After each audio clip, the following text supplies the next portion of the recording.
This is the Secretary of Homeland Security, Jeh Johnson. Since the Syrian civil war began, more than 4 million people have fled that country, leaving their entire lives behind them. And the stories we've heard have been heartbreaking. Remember the tragic stories of children who drowned attempting to reach Europe with their families. That's why, once it was concluded that we can do it safely and responsibly, the President announced a plan to resettle at least 10,000 Syrian refugees in the United States within the next year.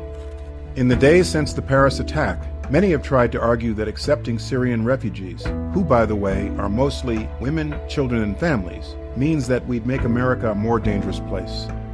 This ignores the reality that anyone who seeks and is approved for refugee status in the United States must first go through a rigorous security screening process. So let's walk through that process and what it looks like for a potential refugee. Meet Rima. Rima and her children have lost their home in Syria.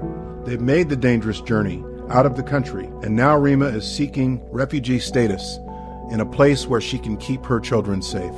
First, Rima must apply for refugee status through the United Nations High Commissioner for Refugees. This is the international organization in charge of protecting and assisting refugees.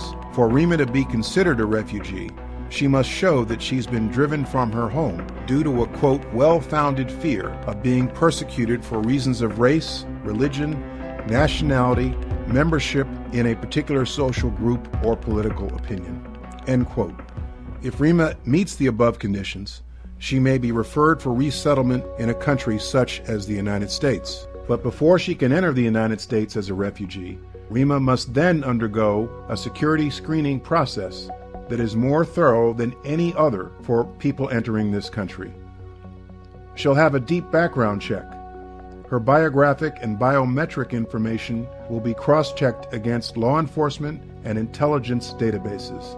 Rima will also have to pass an in-depth interview, including an interview with a specially trained DHS officer to determine her eligibility. If found eligible, she then receives a medical evaluation. From start to finish, this process includes the involvement of the National Counterterrorism Center, the FBI, the Department of Homeland Security, the Department of State, and the Department of Defense. All refugees, including Syrians, go through these security screening measures, and Syrians receive an enhanced review during this process. Over 23,000 Syrian refugee applicants have been referred to us by the UNHCR. Only about 2,000 have been admitted. Throughout history, we've seen that America has become a better nation by welcoming refugees in times of crisis. So many refugees and their children have gone on to make great contributions to our American society. Albert Einstein and Elie Wiesel, two Jews displaced by Nazi Germany, went on to become great Americans.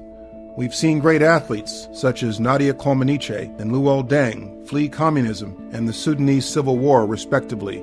Taking in refugees at a time of crisis is simply the right thing to do. We can and we will continue to ensure our own security while doing our share to welcome men, women, and children who are refugees fleeing violence. This is the United States of America. We can, we must, and we will do both these things.